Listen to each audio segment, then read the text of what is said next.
Well, I want to welcome everybody back this morning. We're going to start our first panel, but I want to say a few things about the day. And first of all, I want to thank the Harriman staff. I mean, they have been amazing. I want to thank Carly Jackson and Johnson, rather, and I want to also, I know those of you guys that were coming in from Europe when the Lufthansa flights got canceled on the strike, I want to thank Tatiana Bellaborodova. She was awesome. She rebooked Yasmin and James, and it was a nail biter, but they got here.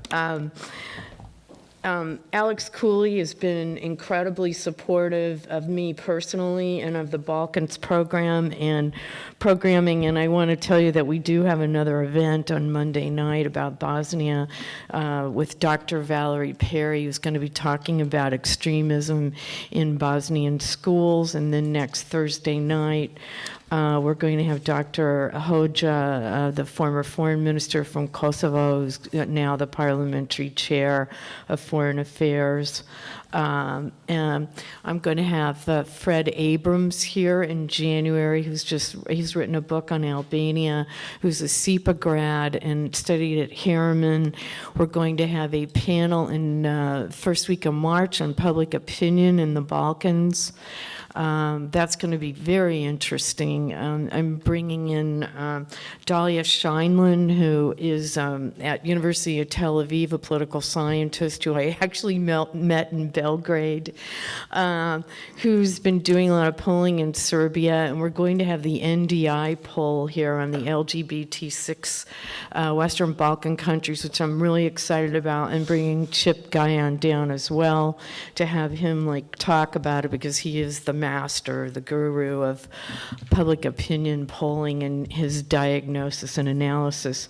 And then during the annual UN Commission on the Status of Women at the end of March, we're going to be doing probably a 2-panel, maybe with Keynote. We were not clear yet on sexual violence during war, and I think that is going to be incredible. Madeline Reese has committed to be involved, and I know many of you know her from Sarajevo, but she's done this incredible work bringing women from Bosnia and Syria together during the war right now.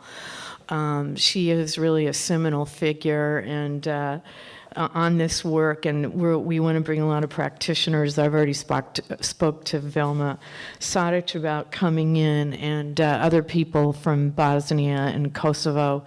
And Ana Delilium, our colleague here, has done incredible work in Kosovo this past year on Thinking of You, which received international media coverage and praise, and we just had the Kosovo president here to talk, and thanks to Anna, she and I worked together to make that happen. So I'm telling you, we are really going full speed ahead. I'm very proud of what we're doing. And today was an idea that started last spring early with Yasmin and Ralph Byrovich. We were talking about this conference and how important we thought it was to do. I'm sorry Ralph's not here, but it's the state of public affairs. But Yvonne is here, and that's all the more important because she's probably one of the best civil society practitioners, grantors in the region, if not, I think, in Europe. And she's a real pleasure to have her here. She's personally, supported my research. And I just want to say that I calculated, and with my colleagues, to do a combination, I think, of young scholars and practitioners with a lot of experience in the region for this conference. And the reason why I really wanted to do that is because I want us to think about the future. There's something to be learned from the past and to inform our current thinking, and knowing the missteps that we made and some of the good things that we did. But the future is what matters here. And before we start the panel, we're going to play a very short video that was produced by Velma Sarich's organization, the Peace and Conflict Center in Sarajevo, and its youth talking about how they feel about Dayton. So we will have a second panel at 11:30. There's going to be coffee and refreshments through the day. The second thing is that we are going to publish the proceedings, and I'll be talking to people after the conference is over about that. And before I turn the microphone over to Adi Sada, I just want to say that today I'm thinking about Dayton. I'm thinking about the carnage that's going on in Syria, and I basically tore up everything I was going to talk about today, and I'm shifting it. I'm going to be a little radical. So I am honored to ask Adisada Dudic to come up here, who's a board member of the Advisory Council for Bosnia and Herzegovina. I was at the UN during the Srebrenica commemoration when Adisada spoke, and she is a Srebrenica survivor. She just graduated from Cornell Law School. 2011. Sorry, I'm off a few years. Anyway, nonetheless, she's a Cornell Law School graduate. We won't hold it against you. It's Cornell. And I just want to say what an incredible human being, and I'm so happy you're here. Come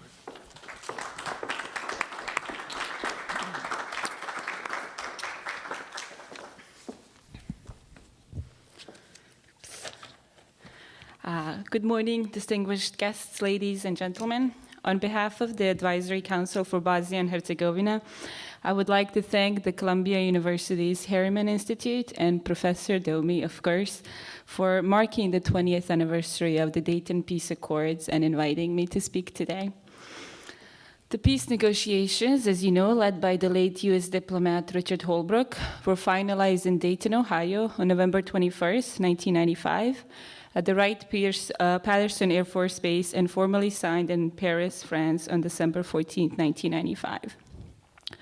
While the peace accord stopped the war that took over 100,000 lives, displaced over 2 million people, and left between 20,000 and 50,000 Bosniak women and girls victims of sexual violence. It also gave Bosnia and Herzegovina a complex two-entity system of governance, the Federation of Bosnia and Herzegovina and Republika Srpska. 20 years after signing the Dayton Peace Accords, Bosnia and Herzegovina is striving to move forward despite obstacles that were created by the very peace agreement that stopped the war. Today, Bosnia's smaller entity, Republika Srpska, continues to threaten the agreement as corruption, hateful political rhetoric, and a weak economy eat away at the progress that has been made so far. Despite the immense challenges, there has been no renewed violence. However, there is a renewed sense of uncertainty as political elites continue to perpetuate an atmosphere of fear and hate among various ethnic groups. I must say, as time passes and the war of aggression against Bosnia and Herzegovina fades further into our memory, it is important not to distort facts and relativize the blame. It is imperative that we accurately tell the historical narrative of what occurred between 1992 and 1995 in Bosnia and Herzegovina that actually led to the Dayton Peace Accords, because that is the only way we can truly learn from history and respect the innocent lives lost. Dayton did something tremendous. It stopped the war and countless lives were saved. For that, we are deeply and forever grateful to the American people. However, the peace accords also left Bosnia with a system of governance not equipped to lead a country into the Euro-Atlantic integration. Without constitutional reform, without actually reforming Dayton, Bosnia stands little chance of progress. Dayton was never meant to be a permanent solution.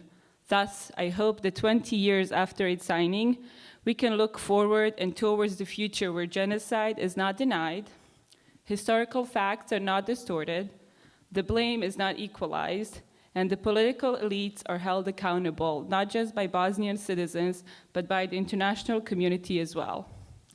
The war is over. It is time for progress and time to end the threat to Bosnia's sovereignty and territorial integrity, but it all starts with us. It starts with us being honest about the actual challenges that remain. Talks of a third entity that is being pushed by the likes of Dragan Čović and his allies need to be silenced, and political elites, such as those of Milorad Dodik and the likes, irrelevant of ethnic background, need not to be entertained.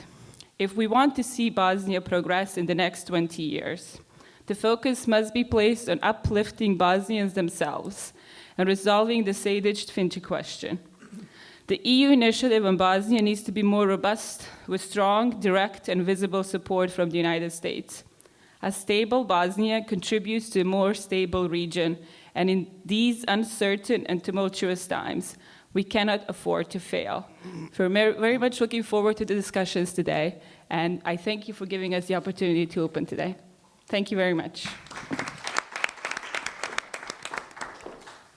So yeah, let's please play the video. It's very short, and it's the youth, and they're from all ethnic groups and from all areas of the country, and they're talking about what they want in their future, what they envision, and I think it's appropriate that we begin the day thinking of the future.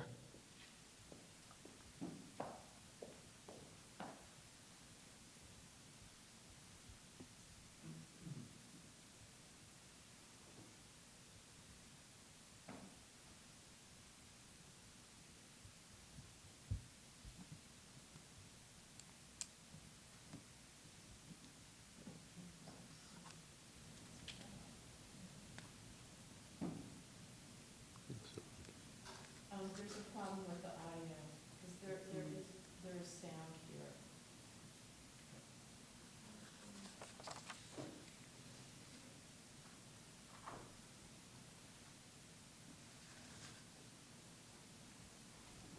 Technical issues always happen. It's because it's an Apple. If it were a PC, it wouldn't have these problems. That's not true. It would crash. No, it's not Bosnian. It's because it's an Apple computer. It's what? It's an Apple computer. If it were a PC, it wouldn't. Apple computer? I'll tell you what, if this is going to be a problem, we can go back to this.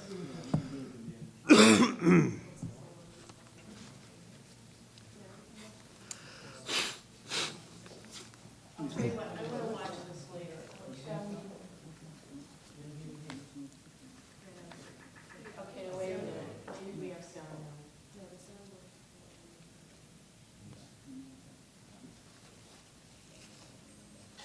Very Okay. We turn it up? Yeah, maybe They we don't- can do the film at a later time. Okay, shall we, let's just go back. Yasmin, take over. There you go. Are these on? Yes, they are. Thank you, everyone, for being here. My name is Jasmin Mijanovic. I'm a PhD candidate at York University in Toronto. I will be moderating our distinguished panel. Our first speaker will be Maria Šajkaš. You can see her full biography in our handy-dandy little booklet. And Maria will start us off with a little bit of an overview of the media situation in the region, in particular, which is a huge aspect of the way that we have continued to think and speak and, of course, discuss events in Bosnia and Herzegovina. So I think it's an appropriate place to start. And without further ado, Maria, please. Thank you, Jasmine. I'm not sure if this working. It will work. Okay, yes, it does. Thank you. Good morning, everyone. Thank you for having us over. My name is Maria Šajkaš. I worked as a journalist while It was still one country, former Yugoslavia, during the war and after the war to the present day. So I guess I'm the one of the older people on the panel, in young scholars and older practitioners. So I would be the old one. I think that we cannot simply talk about media in the Balkans and ignore the fact that it was once a communist country of Yugoslavia. So I want just to point that out, that not so long ago, journalists who practiced journalism at that time and who continue to practice during the war and right after the war were actually trained in a sphere of tightly controlled media. They worked assuming the censorship. They often, exercised self-censorship. And that later, in late 80s, we had some sort of oasis of free speech, namely youth media. There are examples here. Mladina, really famous with their not just reporting, but civic disobedience. Non in Belgrade, Mladost, Walter in Sarajevo, Polet in Croatia, and so on. Why is this important? Because immediately during the war, people who were in youth media at that time, for instance, in Non and Omladinski Radio in Belgrade, went to form B92. Walter and Dani in Sarajevo, folks around Polet, and especially Omladinska Iskra in Croatia, were around Feral Tribune, etc., etc. So we did have independent press during the war, and independent press was really instrumental in informing about what was going on the other side of the border, and as well in forging the peace, creating, calling for changes in the country, and so on. Then comes Dayton, and I'm sure that my colleagues will talk more about it in detail. It is clear that freedom of speech or free media or how media should look like is not really stipulated in the accord. There are only 2 articles that somewhat mentions it. 1906, very briefly, International Media Experts Commission was formed. That resulted with OBN, Fern Radio, Radio Mir and Mostovi, which was produced by SFOR. These were first intents of international community to unify the media space. And why was that important? Right after the war, the country was not unified in any sense of the way. And I remember I worked in Banja Luka at that time. And I remember TV reports, for instance, famously reporting about weather. And then sun would come from nowhere and go nowhere. It was just like it would be a blank map with just like one entity or one canton or one something on the screen. Or another example, Reč Srpske, one of the newspapers in Republika Srpska of that time, would report meticulously about events in Belgrade, in capital city of Serbia, on a daily basis, like cultural events, completely ignoring the fact that in Federatia, for instance, and that very moment, something cultural and very interesting was happening. So, international community worked diligently on trying to unify the media space. 98, International Media Commission was formed, which is now known as Communications Regulatory Agency, or RAC, and short afterwards Press Council. That's really important because those 2 bodies are probably the most effective media bodies working now in Bosnia and Herzegovina. And interestingly enough, in early 2000, since early 2000, they were led by locals. So it's a really good example of like locally built know-how and media experience. By comparison, 98-99, we had informational blackout of Serbia. It was the time of war censorship and NATO-led intervention. And war censorship at that time in Serbia meant that journalists had to report to their censors, to their assigned censors, in order to report that day. Interestingly enough, Bosnia was at that time an oasis of free speech. So we were very much people in Serbia were very much looking into media from Bosnia, and most notably Reporter magazine, which was the first investigative magazine, Republic of Srpska, started publishing a separate edition for people in Serbia, which was smuggled by folks from Otpor and read on the streets in Serbia. In Croatia at that time, we had OSCE-led reforms of national television. International media, media development in Bosnia, interesting thing.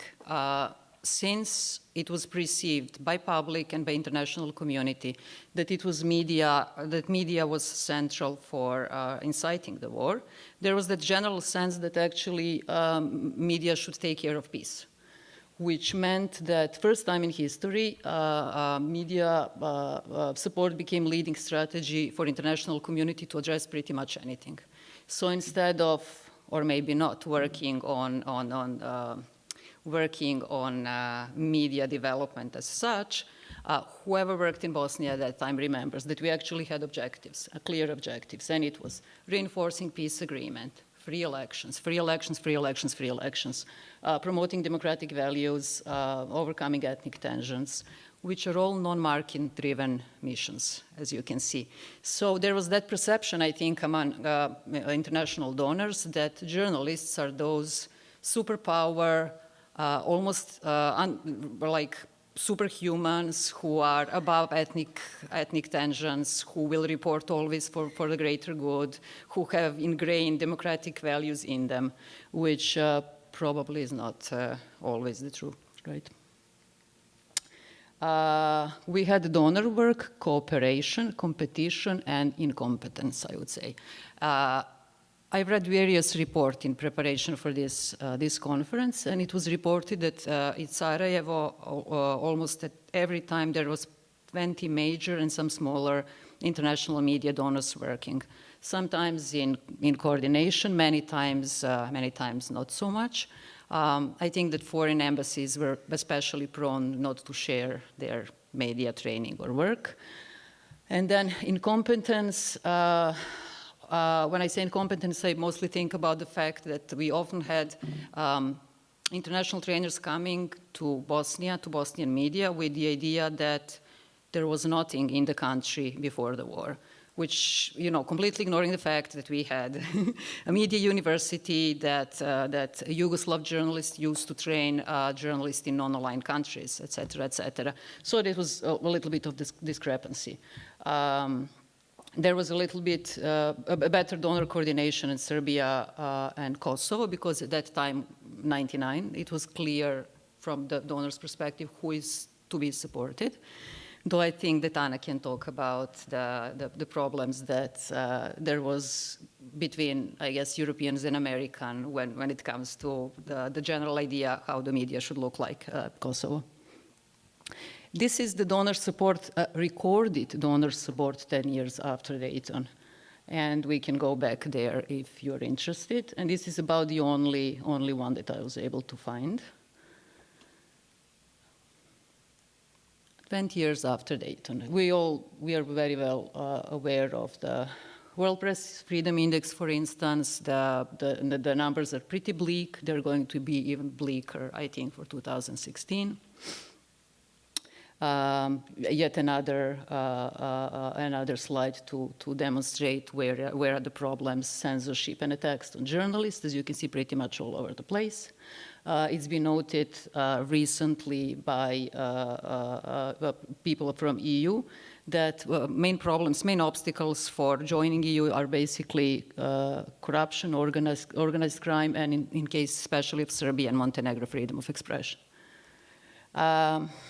In the famous word of Dunja Mijatović, she actually had a couple of really famous ones. First one was that Western Balkans still didn't overcome the legacy of the previous systems. And this is why I think that it's important for us to be mindful that most of journalists and public, we were trained under the communist regime.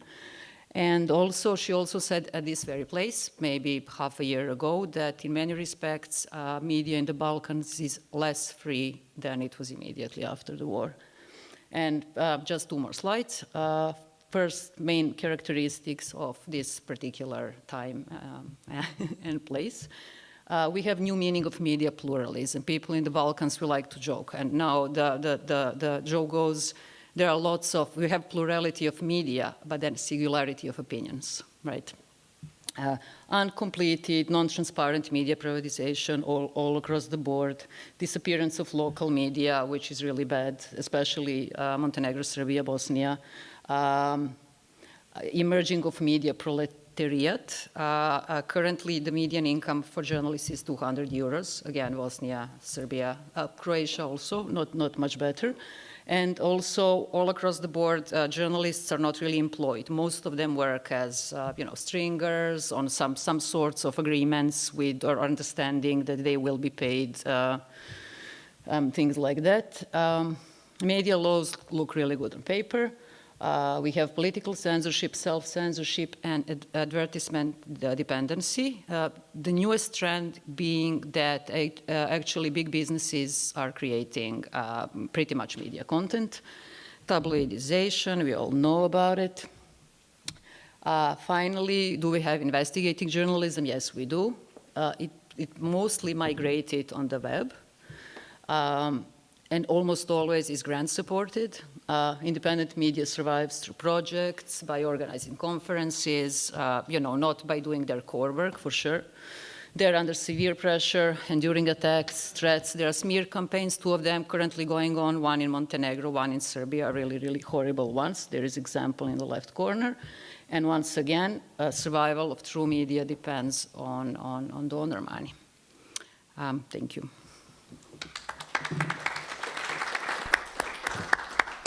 Thank you very much, Maria. Very informative and a very good place to start. And I also really appreciate how on the button you were with the time. You're an inspiration to us all, yes, fellow panelists. That'll also allow us to, I'll make a little brief wrap-up statement, I think, after everyone has spoken, and then we'll toss it over to the audience. I wanted to get us going quickly, so I neglected to mention all that important information at the beginning. Up next, we have Dr. James Lyon. Again, his biography is in your booklets. You have probably most recently read Dr. Lyon's work in foreign policy when he wrote a very explosive, if I can dare say so, piece on, basically the current situation in Bosnia and Herzegovina, in particular what's going on in the east of the country in the RS entity. James? Thank you, Yasmin. If any of you did see that foreign policy piece, I didn't write the headline, although I do stand by everything in the text. Is it? Yeah. Okay, great. Got it, okay. First of all, I'd like to thank Tanya very much for organizing this conference. I think she's done a great job. And I'd like to thank the Harriman Institute also. I'd like to note that in the past year and a half, Harriman has really established itself as the preeminent go-to address in the United States for all things Balkan-related, not just Bosnia-related, but across the board Balkan-related. And I think the standard and the speakers that have been brought through here and the programming has been just superb, and I look forward to seeing that continue. I'd also like to express my appreciation at taking part in panels and in a conference where they aren't all male panels. That's very nice to see. I'd also like to thank Tatiana, who went above and beyond the call of duty in last-minute rearranging airline tickets because 3 of us almost didn't get out of Europe due to the Lufthansa airstrike. So once again, a tip of the hat to Tatiana for everything she did. If we're looking, I'm going to be speaking about Serbia's relationship to the Dayton Peace Accord and Dayton Peace implementation. And if we wish to boil this down to layman's terms, that can be translated into what is Serbia's relationship with the state institutions of Bosnia-Herzegovina, i.e., does it recognize Bosnia and Herzegovina? Does it denigrate the state? Does it support the state? This, in a nutshell, is what Serbia and Dayton implementation have come down to. Or does it, in fact, support the secession of Republika Srpska? Over the long run, it's been quite an interesting roller coaster ride. There have been ups and downs. There have been times when Serbian politicians have been more supportive, times when they've been less supportive. And there is no one rule of thumb, and I'm going to try and take us through briefly some of these roller coaster rides, focusing primarily on what has happened over the last year, because over the last year we've seen some substantial changes in some aspects of official Serbian policy toward Bosnia and Herzegovina, which leave us with room for hope that things can actually get better in the Balkans, and that some politicians are perhaps starting to realize there is more than simply a zero-sum game, and that there can be progress made in reaching out to neighbors. At Dayton, we know Bosnia's Serbs were represented by Serbia's then President Slobodan Milosevic, who wanted to halt the territorial losses that the Greater Serbian National Plan had suffered over the previous 8 months. At Dayton, Milosevic, basically, they viewed Dayton primarily as a ceasefire, the Serbian side did, and a demarcation agreement that would cement their wartime gains and ethnic cleansing, while the Bosniaks viewed it as a state-building agreement that would restore property, return refugees, create a functional state, and right the wrongs of the war. And thus, from the very start, we knew that implementation would be difficult, as both sides had aims that were not in harmony with each other. Now, for the international community, Belgrade was very important. It was one of the guarantors, one of the signatories of the Dayton Peace Agreement. And Serbia was often referred to as, and I will quote this, a key factor of stability in the region. Milosevic was referred to as a key factor of stability. For those of you who don't understand diplomatic doublespeak, this means the biggest troublemaker. The difficulty is that this cliched phrase of key factor of stability was used so repeatedly by U.S. and European diplomats throughout the process of Dayton implementation that many of them actually took it at face value and came to believe that Serbia was indeed the key factor of stability, not realizing that often it was the key factor of instability. And this often resulted in very sloppy thinking and even sloppier policy making on occasion, some of which still haunts us to this day. During the early phase of Dayton implementation, Serbia played an active and largely neutral or positive role in implementing the first two annexes of the Dayton Peace Agreement, Annexes 1A and 1B. These regulated the withdrawal of foreign forces in Bosnia, the establishment of a joint military commission, deployment of the NATO-led peacekeeping force, I-4, and sub-regional arms control and arms reduction. Many of you don't know that Dayton also has a big arms control, arms reduction component to it. Serbia, however, did keep the entire officer corps of the Army of Republika Srpska on its payroll as officers in the Yugoslav army, and kept them at one step above their Yugoslav army rank. Even today, Serbia still continues, it appears, to finance pensions for most retired Army of Republika Srpska officers. During the latter half of the 1990s, it was apparent that Belgrade was financing Republika Srpska, and that Srpska didn't have the economic wherewithal and would have gone bankrupt without support from Belgrade. However, this financing began to dry up toward the end of the 90s, particularly once Serbia was placed under international sanctions over Kosovo. We know that throughout this period, though, Milosevic continued to play up his role as a key factor of stability in the Balkans, and that he didn't really cause any significant trouble over Dayton implementation. Rather, it was more benign neglect, or simply leaving the situation to itself, and no active actions were taken to downgrade or to destroy Dayton in any way. We know that beginning in March 1998, when sanctions were imposed on Serbia, that is on rump Yugoslavia, that the financial flows started to change somewhat. We know that at that point we began seeing money flowing from Republika Srpska into Serbia, but also we began to see huge money flows going through Republika Srpska from Serbia as Serbia used Srpska to launder money and for international payments and sanctions avoidance.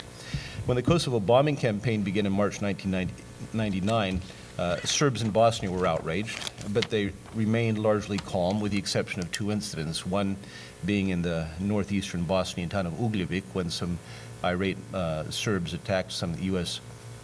soldiers in a pizza parlor in the town of Ugljevik, which resulted in one of the Serbs being shot as in an act of self-defense. The other was a series of random shots that were fired from Republika Srpska at the Sarajevo end of the airport, at the Republika Srpska end of the Sarajevo airport, but neither incident was related to action from Belgrade. These were spontaneous acts of people who were angry and frustrated. Official Belgrade did, however, attempt to draw Bosnia into the war and to make the Kosovo conflict a larger Balkan war. We know that on the 27th of March, the Yugoslav Air Force sent 6 MiG-29 aircraft toward Bosnia-Herzegovina. At least 2 of these entered into Bosnian airspace and were shot down by NATO aircraft. The other 4 turned back. It is thought that these aircraft were being sent to provide air cover for an attack on U.S. military bases in northeastern Bosnia.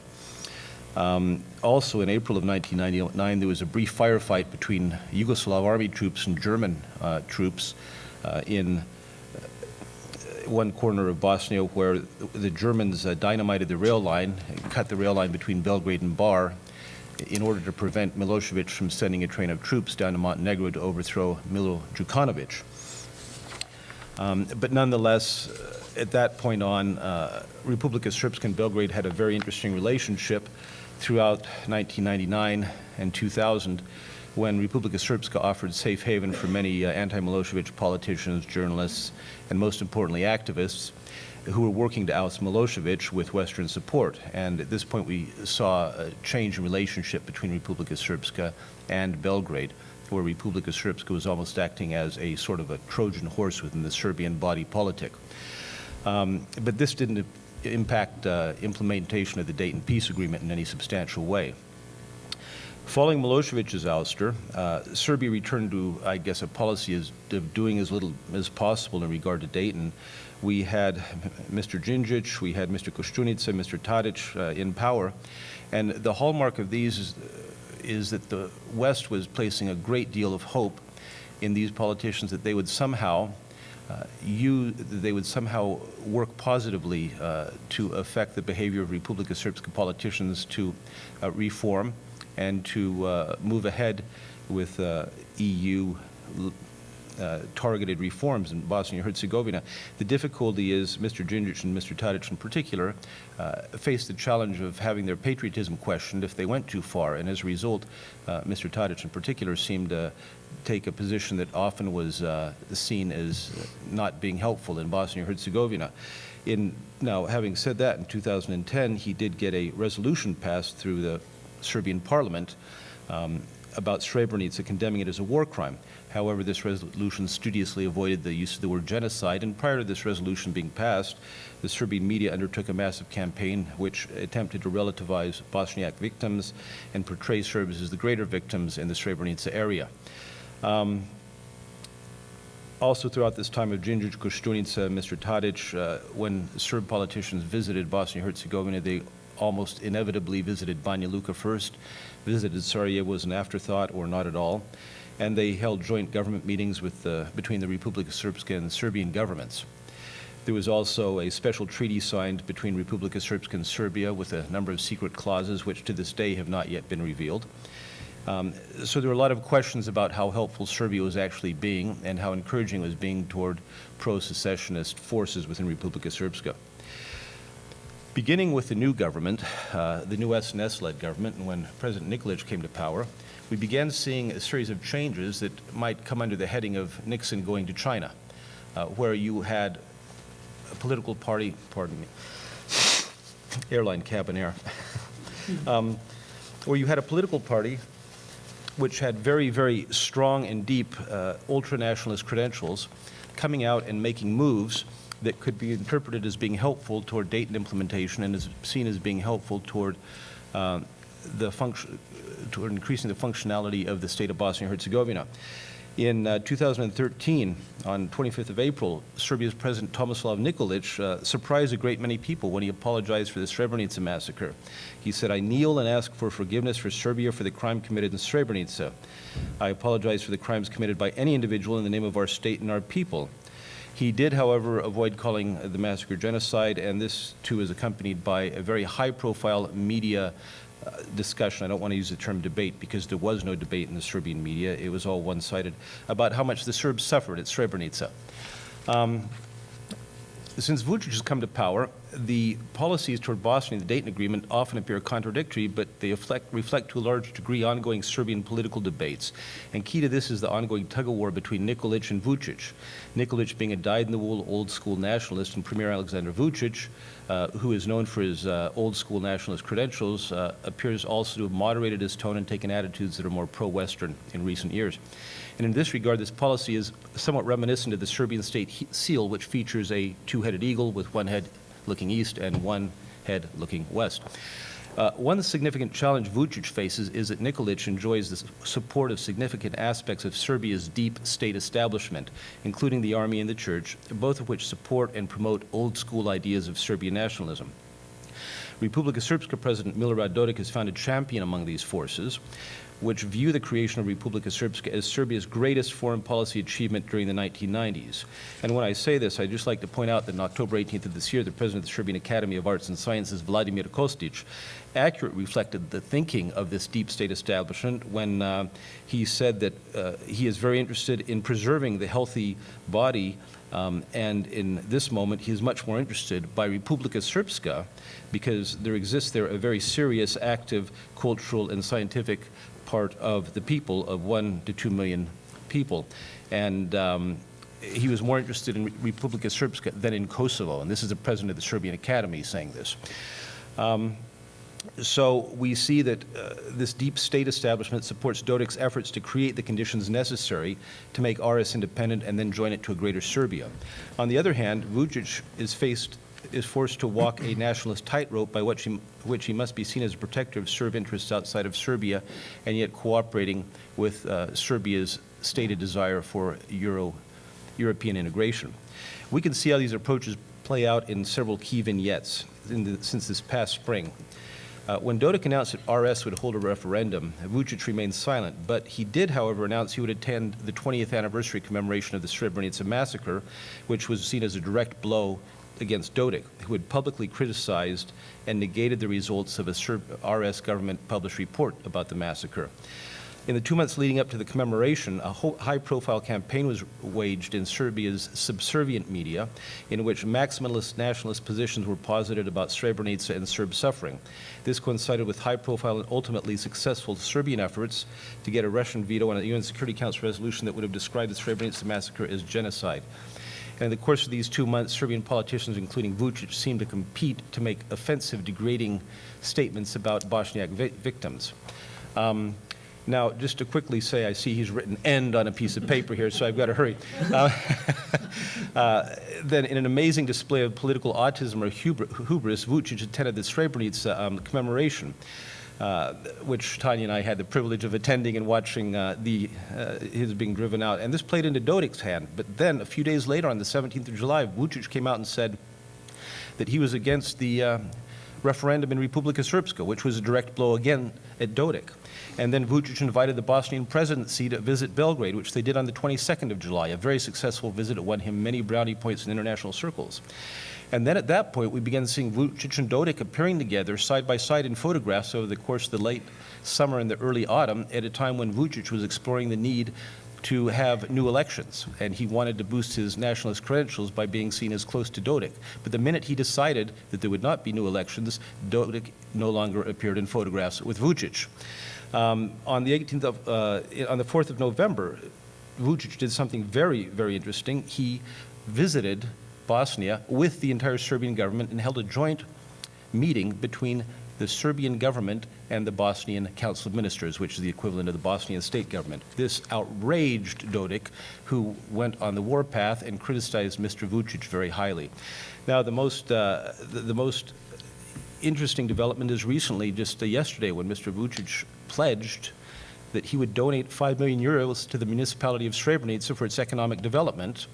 And this is interesting because Mr. Dodik has for years blocked investment and blocked the economic development of Srebrenica. So once again, this shows a clear power struggle, not only between Dodik and Vučić, but also between Vučić and Mr. Nikolić. So I will leave it at that because I see I'm out of time, but just want to point out that the U.S. appears at this point to be putting all its eggs in one basket, that is, relying on Vučić. There does not seem to be at this point a plan B. What if Vučić is unable to, or is blocked, or is unwilling to go further in his efforts to help strengthen the Bosnian state. But thus far, the moves we have seen over the past 10 months have been very positive in terms of Serbia's official government position toward Bosnia and Herzegovina.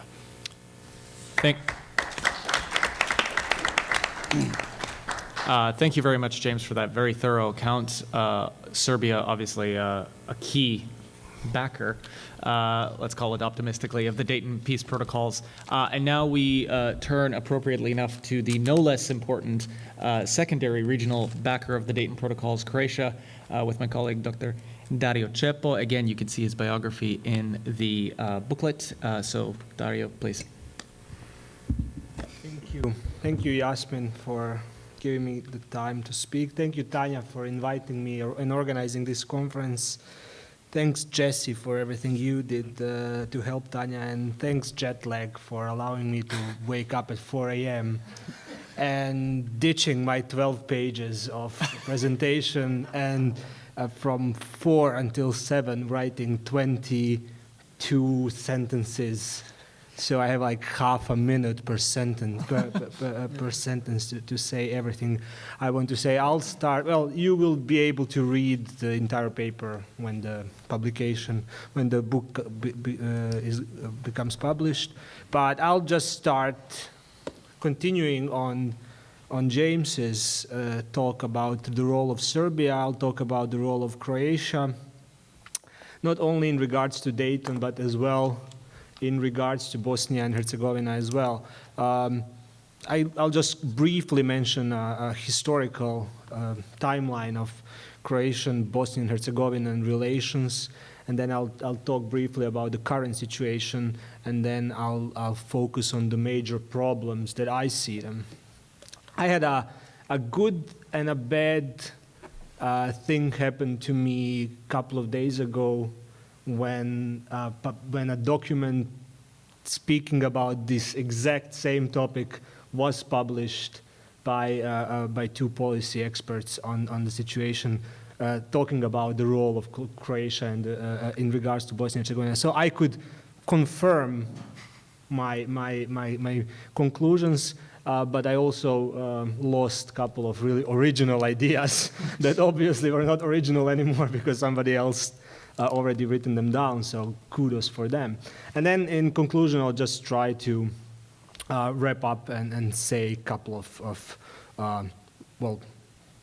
policy ideas or something like that. So when we speak about the role of Croatia in Bosnia and Herzegovina, or between Croatia and Bosnia and Herzegovina, we have to divide it into five separate timelines or time frames.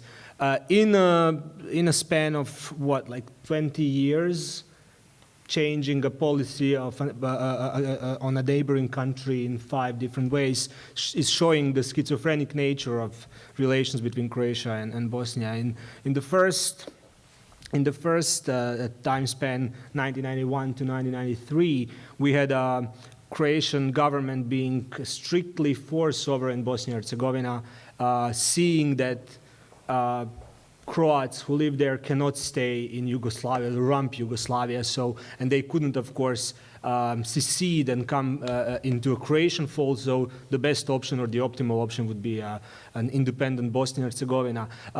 That time also we saw, during that time we also saw cooperation in accepting a large influx of refugees, which is actually, if we think about it, is used now in this Syrian refugee crisis to showcase that Croatia could manage or can manage a large influx of refugees in a short amount of time. At one point, there were around 600,000 refugees in Croatia, whereas today we only saw 300 coming in 2 months, or just passing through in 2 months, not staying actually. So 300,000, yeah, 300,000.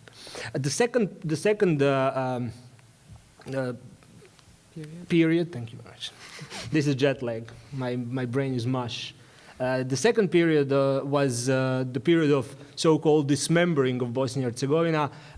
Critics of Franjo Tuđman were really critical of his naive thought that Milosevic will get his way in dismembering Bosnia, and then Croatia has to take its part, otherwise we'll lose everything. So 1993, 1994 saw turning away from the cooperation and trying to consolidate Croatian areas or areas where Croats lived predominantly, and trying to incorporate them in the Croatian territory. Afterwards, we had special relations with the federation provided by Dayton, but actually only with Croats in the federation. And then after the democratic transference of power in Croatia from the ruling HDZ to the opposition parties, we saw disengagement with sporadic focus on Bosnian Croats and on Sarajevo as a counterparty. And in the end now, in 2011, 2013, we saw Croatian government trying to work with all the parties in Bosnia and Herzegovina. That means both Federation and Republika Srpska, both central government and federal entity government, both Croats in Herzegovina, Croats in Bosnia, the church, which is influential, etc., etc. And after Croatia became the member of the European Union, we had now failed policy or project of monitoring the Bosnian path, or mentoring, pardon me, the Bosnian path to the EU. So we would be a big brother, and we would show our younger, more delinquent brother what to do and how to get into the Bosnia and Herzegovina faster, which of course completely failed. It was premised on the idea that Croatia should be assigned a special role in controlling Bosnia and Herzegovina, role which is delegated by the EU to its member state, but the EU itself never actually gave that delegated power. We heard that this morning and yesterday. The problem was that the current government proposed certain plans of how to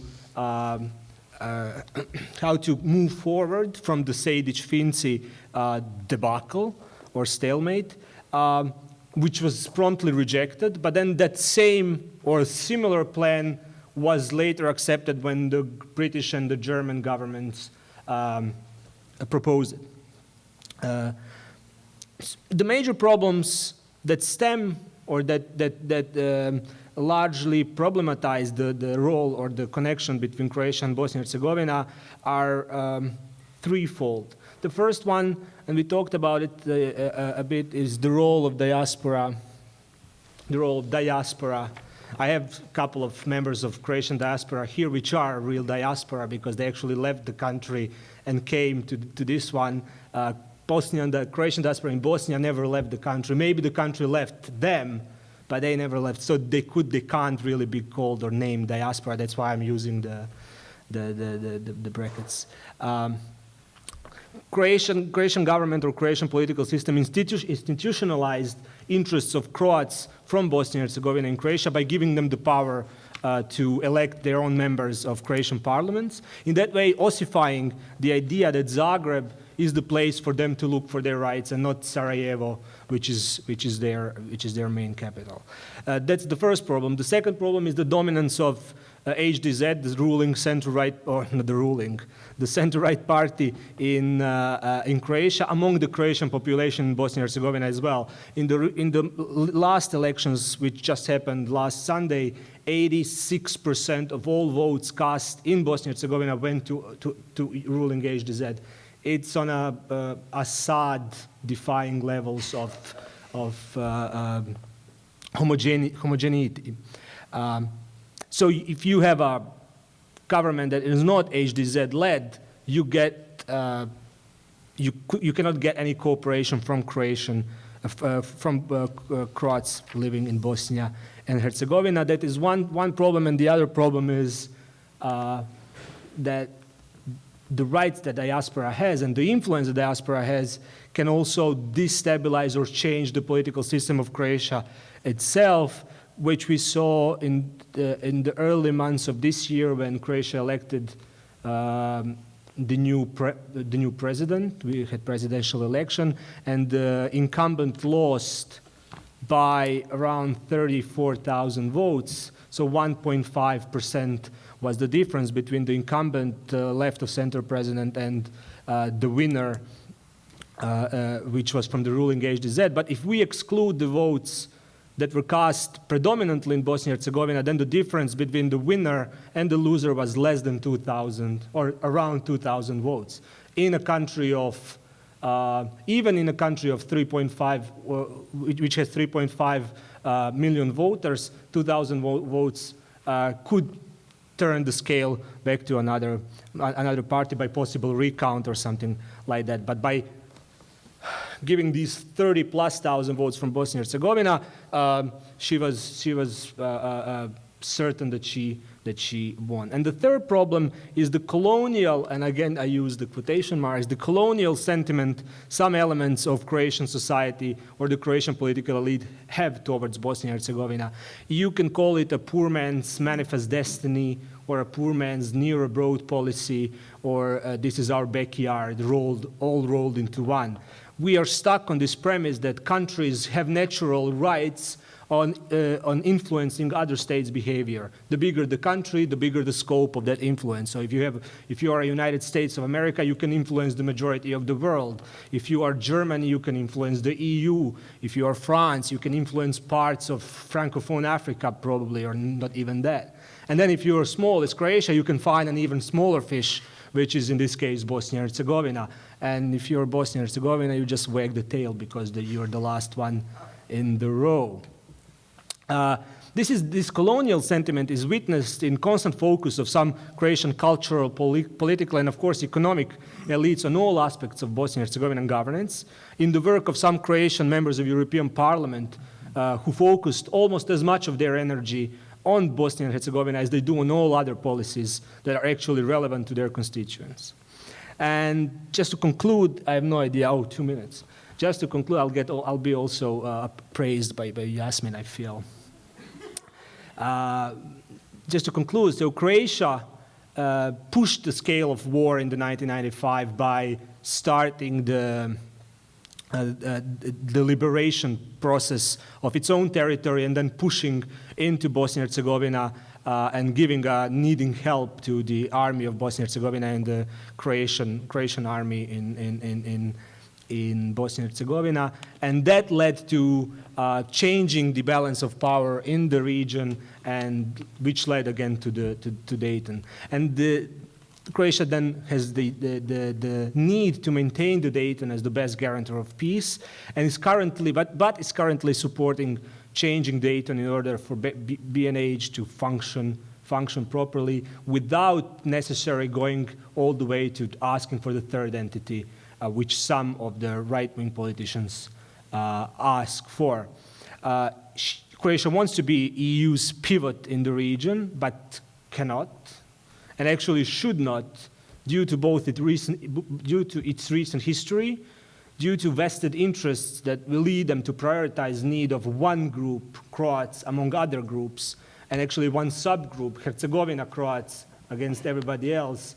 A majority of Croatian political history towards Bosnia and Herzegovina was dealt against Bosnian Croats. Bosnian Croats were really, they got a short straw in Dayton and afterwards.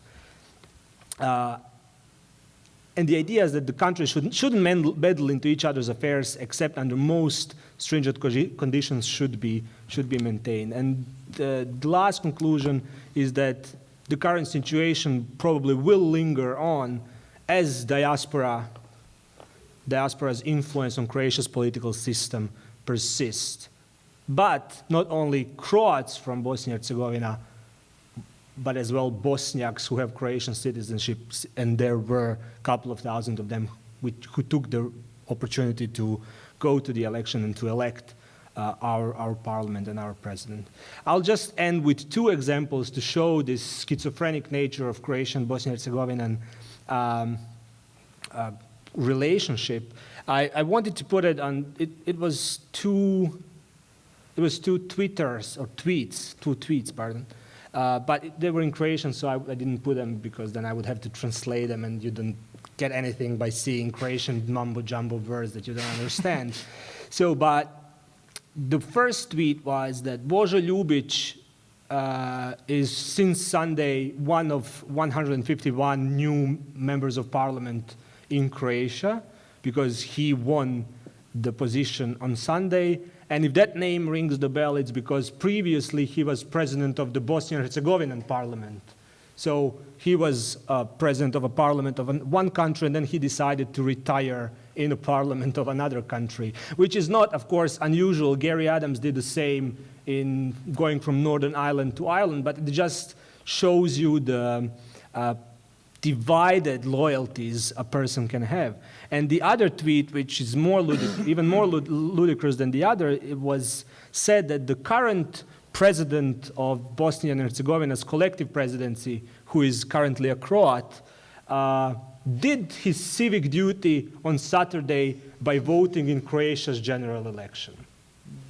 What does the civic duty of one president to vote in another country's president election show you or tell you about the nature of those two, the complexity of the nature of those two countries? Thank you very much.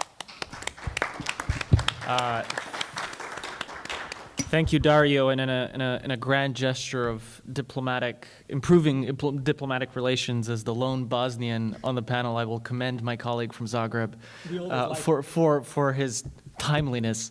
I do like being commended. Yes, you do, and well deserved. Finally, our last speaker, but certainly not least, is Jessie Hronashova. You have again her biography in front of you. Our dear colleague from Oxford will now wrap us up. I will then give a very brief wrap up, and then we'll toss it out to our excellent audience. Jessie.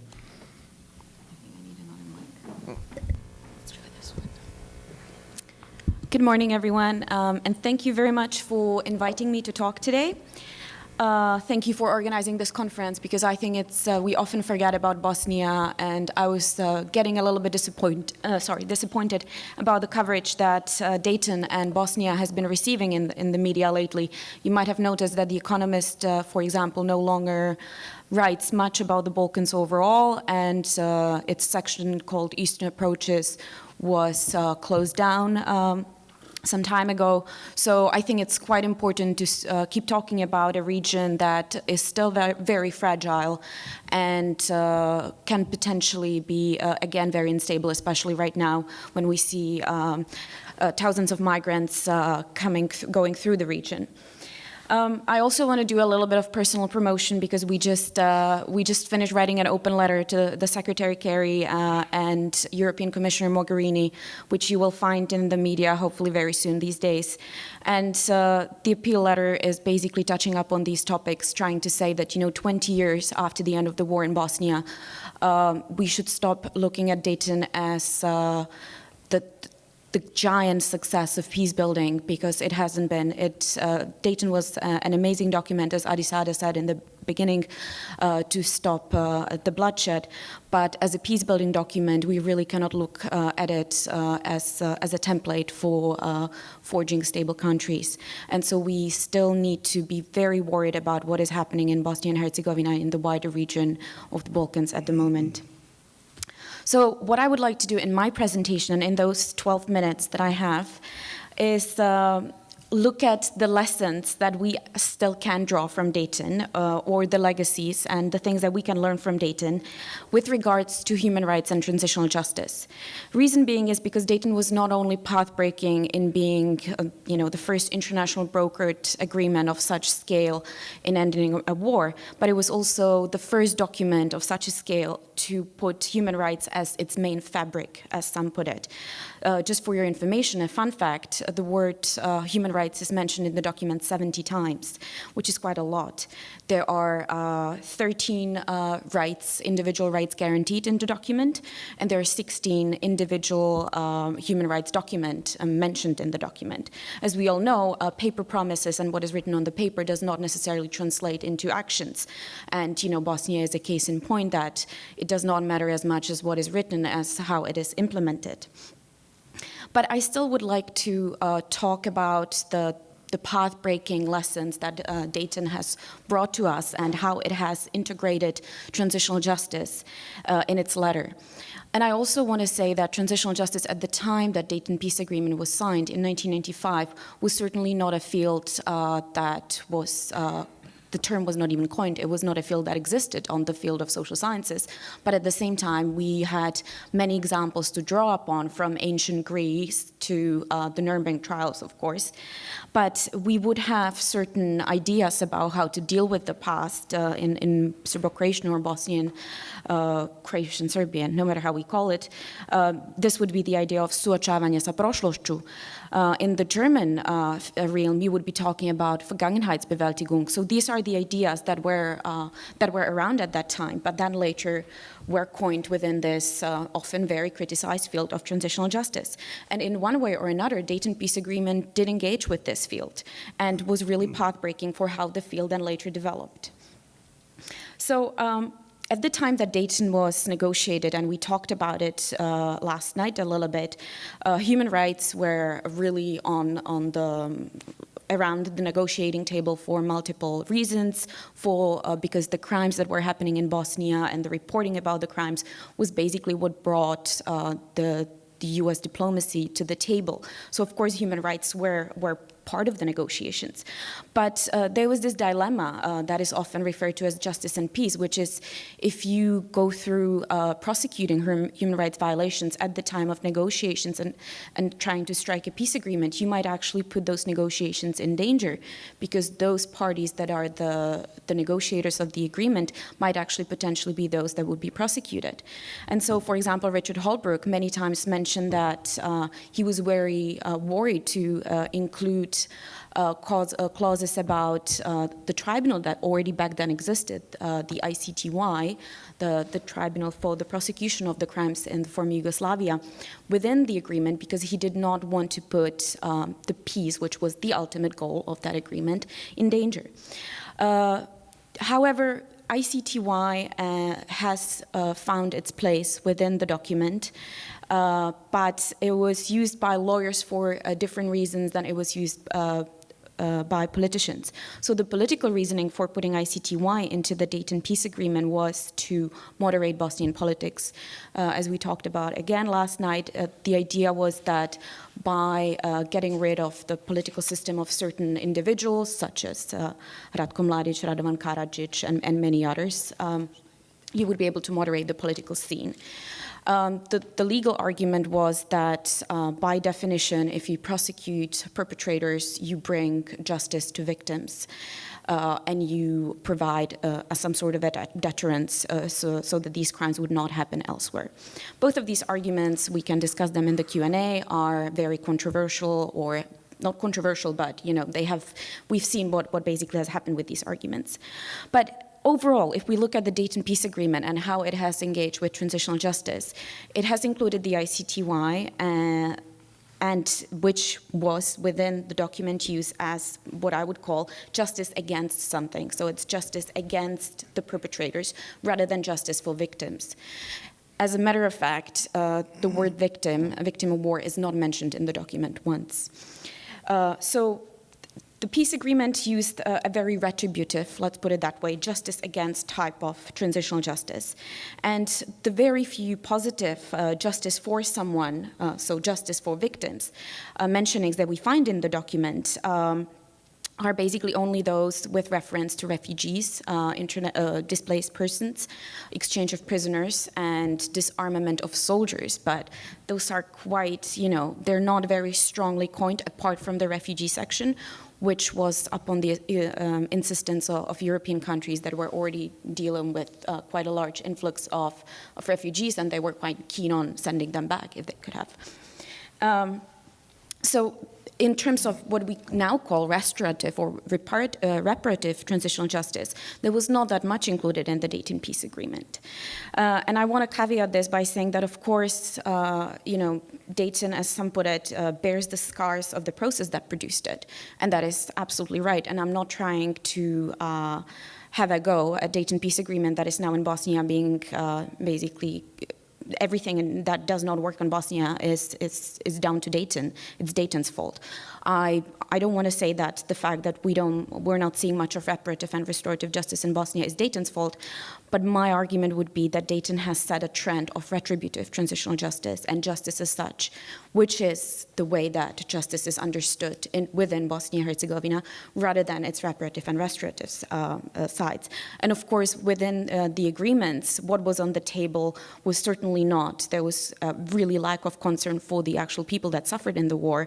What was on the table, I call it the 3 S's. It was the space, the territory, Sarajevo, the capital, and the political structure system. Those were the 3 main topics that were discussed in Dayton. So unfortunately, victims and those who suffered in the war were really not on the agenda as much. However, what this has led to after the war, when Dayton Peace Agreement was signed, and we can see, you have in the booklets actually the annexes to the Dayton Peace Agreement, so you can see the individual annexes and which ones of them actually do deal with some sort of reparative or restorative justice, which is especially the Annex 7 on refugees and displaced persons. But what this has led to is that the rest of transitional justice mechanisms, which would be reparations, truth commissions, some sort of official apologies, memorialization efforts, and so on, has not really taken place in a structured way or systematic way. It has been very haphazardly implemented and has been very unsuccessful. And the reason for this is another part of the Dayton Peace Agreement, which is that within the agreement, in the Constitution, what we see is that all social policies and all social care, including education, is within the framework of entities.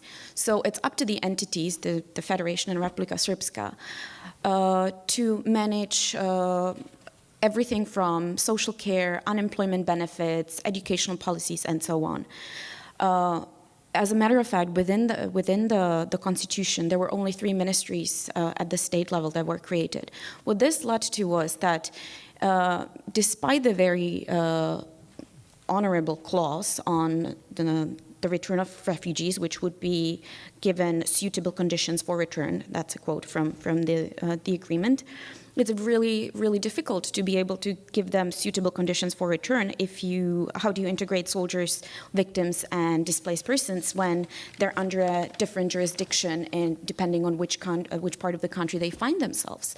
So what would happen was that although the return was one of the main, let's say, restorative transitional justice ideas of the document, the return has not been able to happen because of this ingrained discrepancy within the agreement that did not allow people to return under the conditions that would give them the same type of liberties and freedoms that they would have returned if they had returned to let's say, Bosniak-dominated area.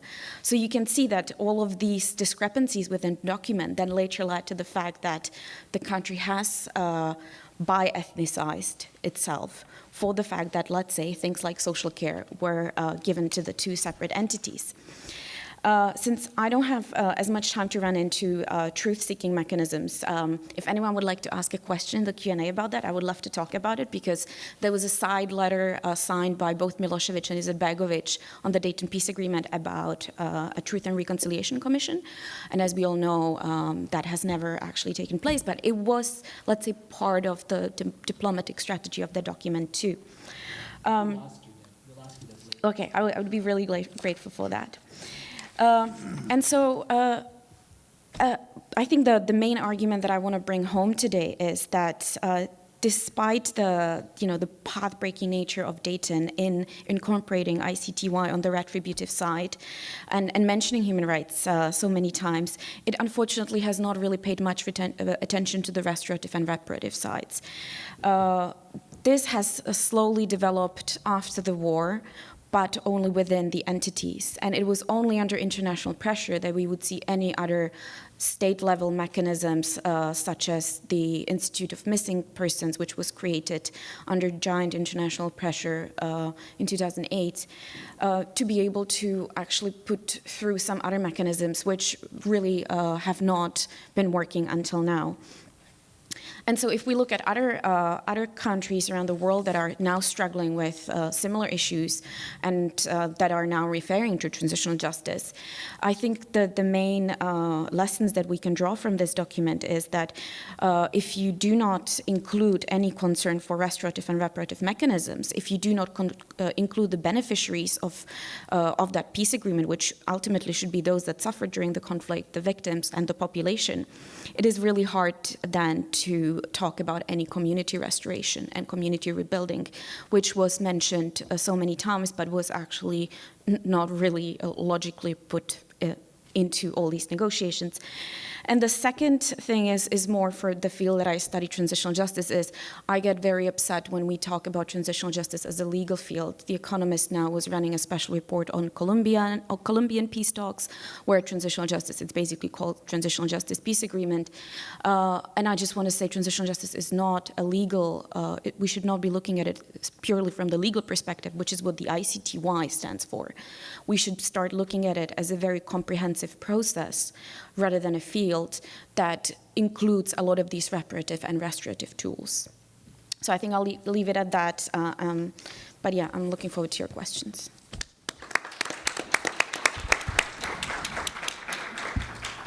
Thank you, Jessie, very much. I think a very good note to end the speakers lineup on, to return us sort of to the macro view, the ongoing processes that have also dominated Dayton's implementation at the transitional justice level, which of course is a huge component of what we continue to deal with in Bosnia. Before I toss it over to the audience, I wanted to just bring up a theme that was sort of in the shadows, I think, of all of the speakers' presentations today, and it's the question of where do we go from here? And this is, of course, where we always touch upon the question of the youth in Bosnia-Herzegovina, but also the region more broadly. Something very distressing happened about 2 or 3 days ago, where something called the Agency for Higher Education in Bosnia-Herzegovina, which is one of these sort of educational coordination bodies, elected a new board, or had its board elected through Bosnia's various convoluted political institutions. And one of the gentlemen who was elected to that position is a fellow by the name of Nikola Poplashen. Those of you who were following the region in the 90s might know Poplashen as one of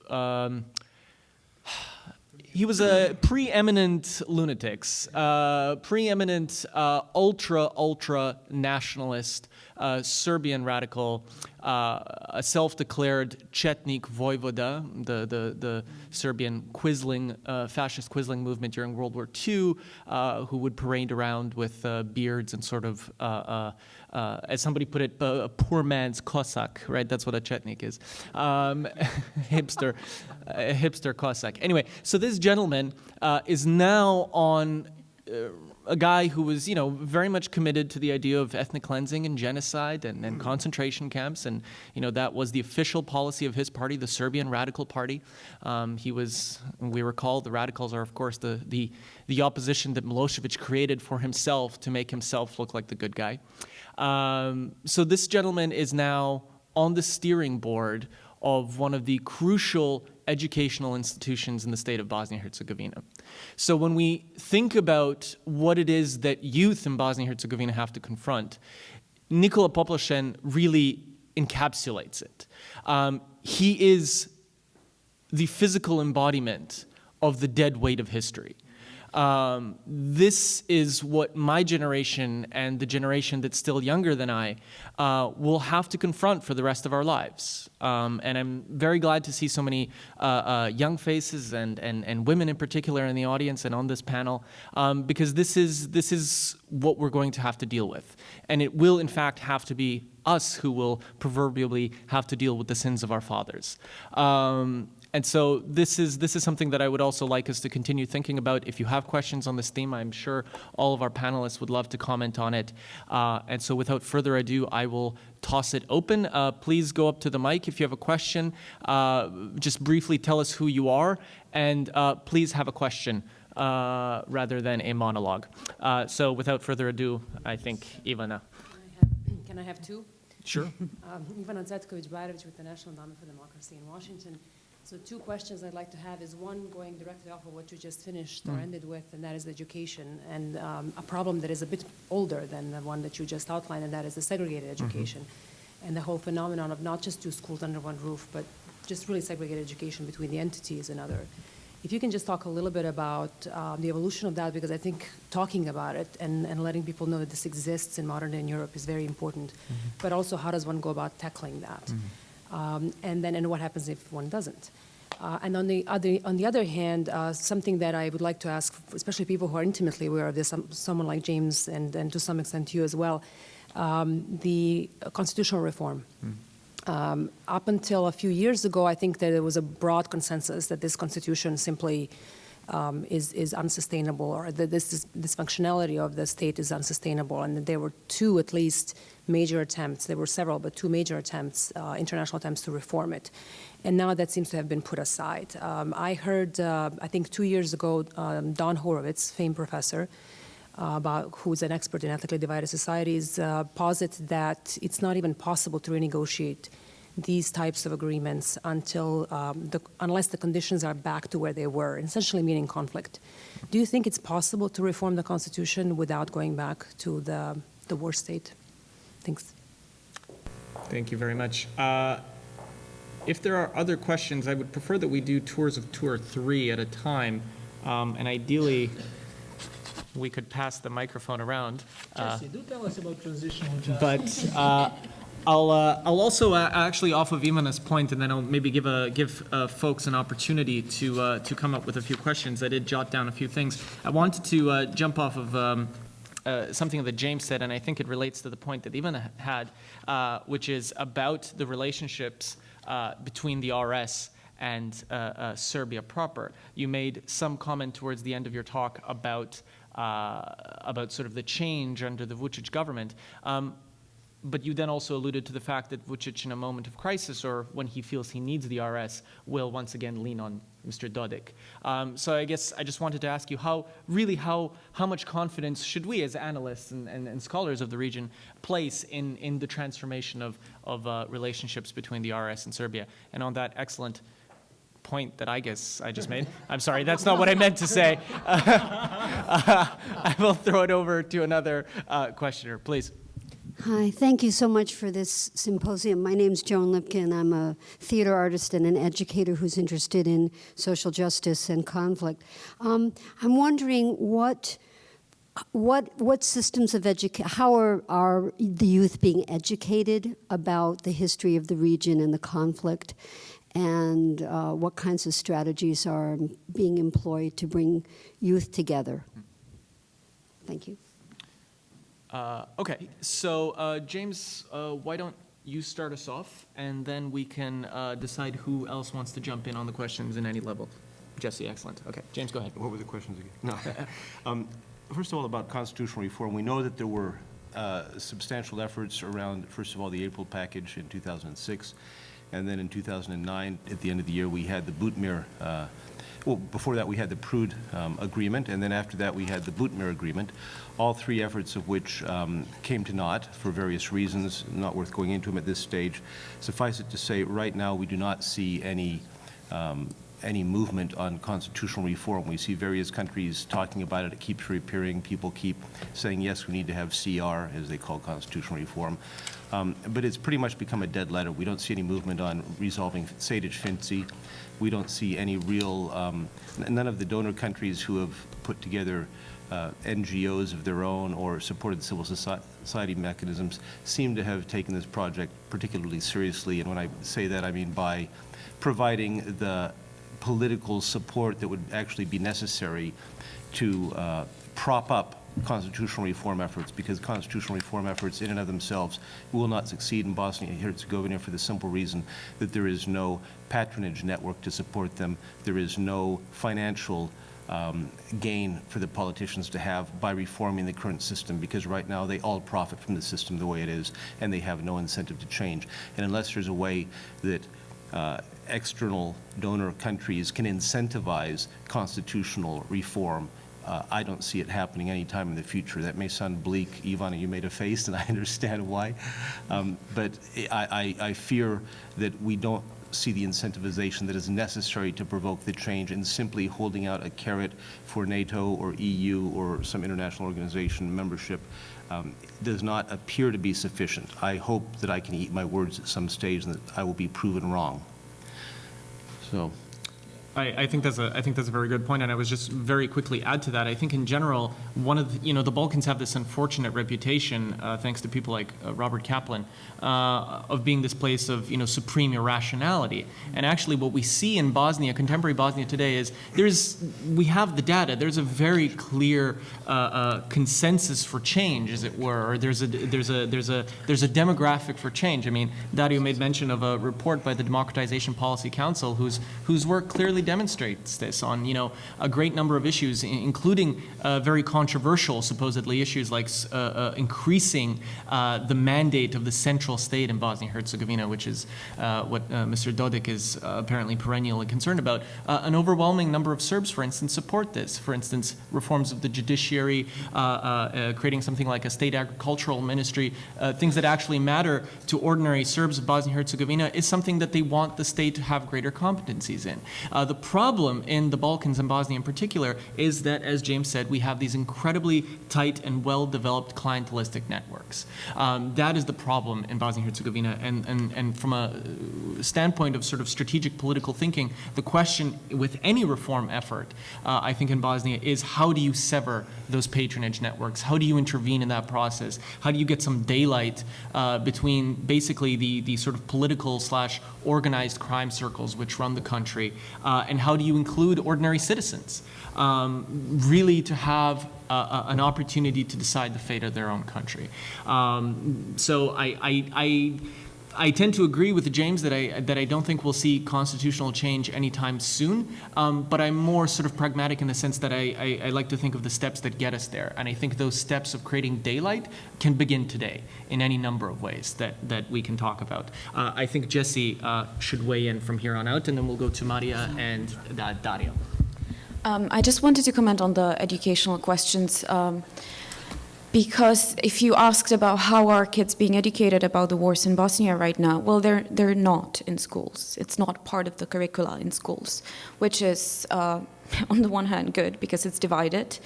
And they learn history from different textbooks. So you would have 3 different textbooks on overall history of Europe and the world. But the wars as such are basically 2 or 3 pages in each of the history textbooks that they have. So what young people get about the conflict is media, parents, and basically the communities where they live. And you still have, I think that's what Ivana was getting to, you still have the concept of 2 schools under one roof, which was, declared so many times unconstitutional, against civil rights and so on. It still does exist. There are still schools where Croat children would go either at another time or would be physically separated from Bosniak children so that they don't intermingle. And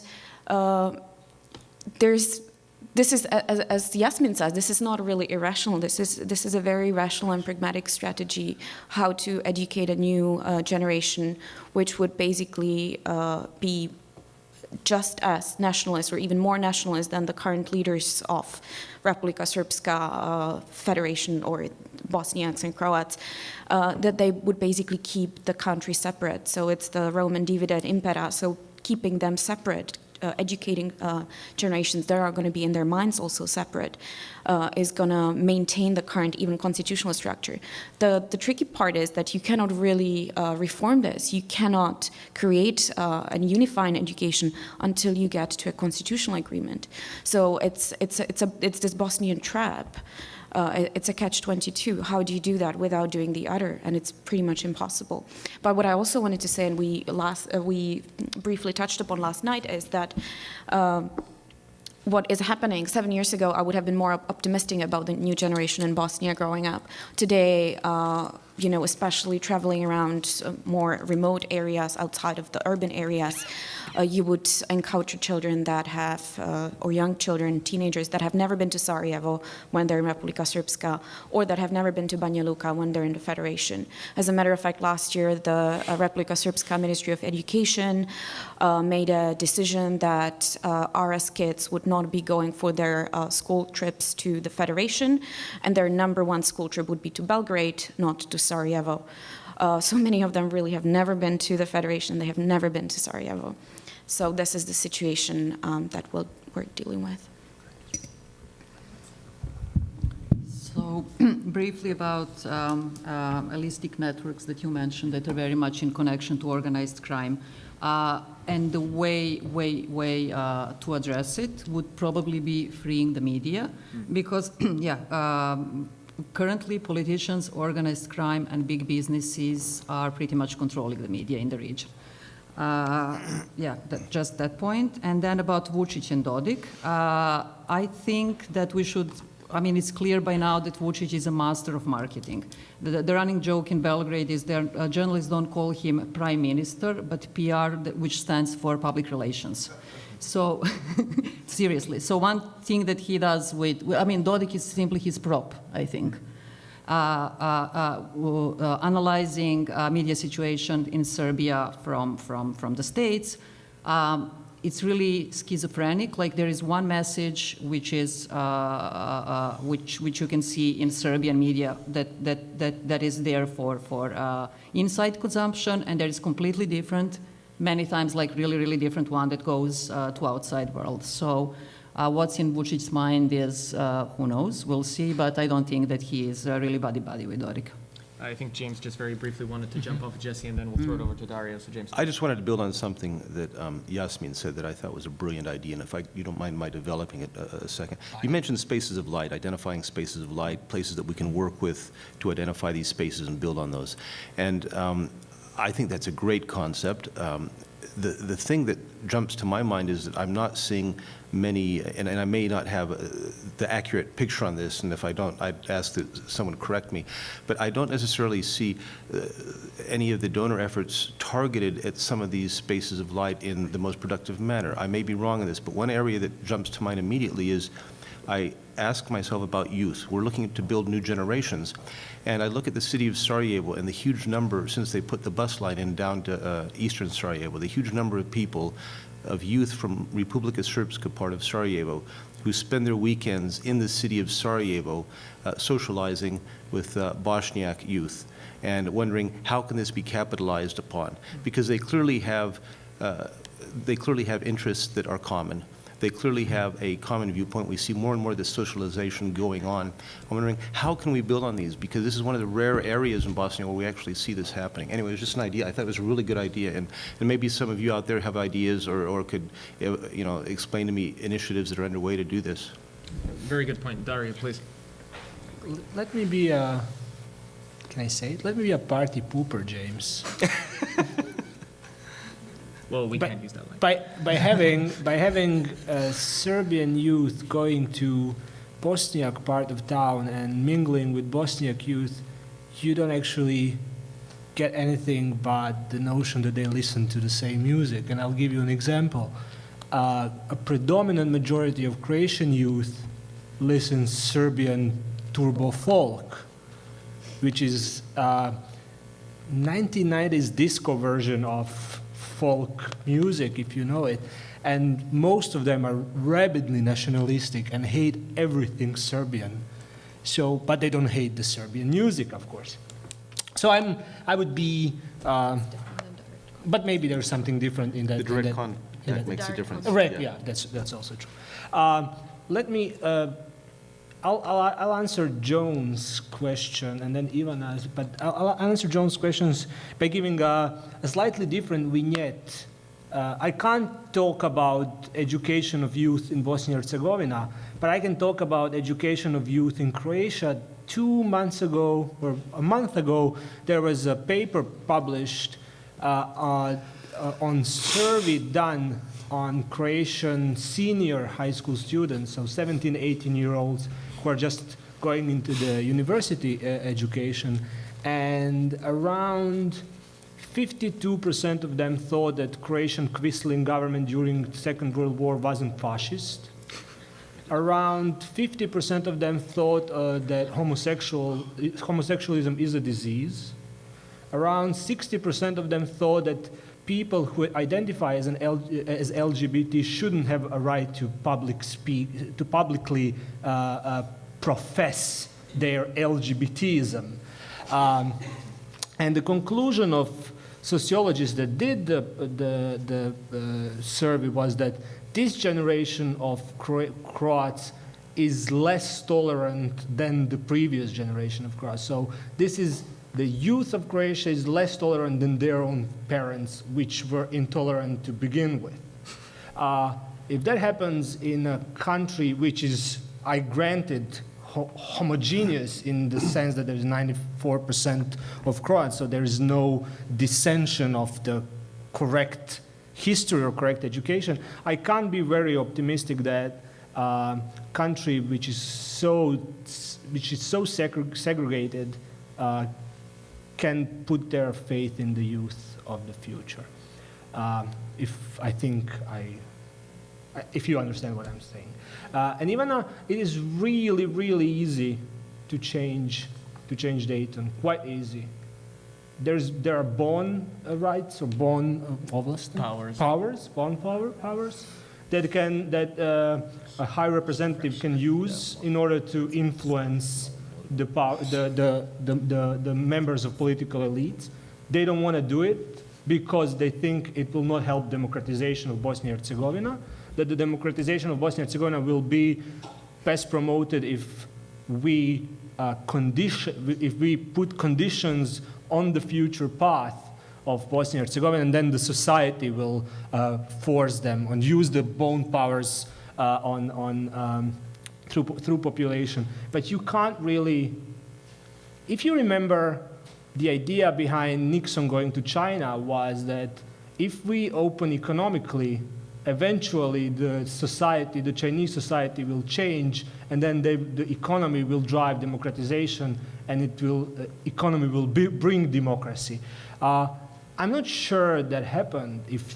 Maybe I missed something in the last 30 years, but I don't see economics or business anywhere bringing more democracy to a society.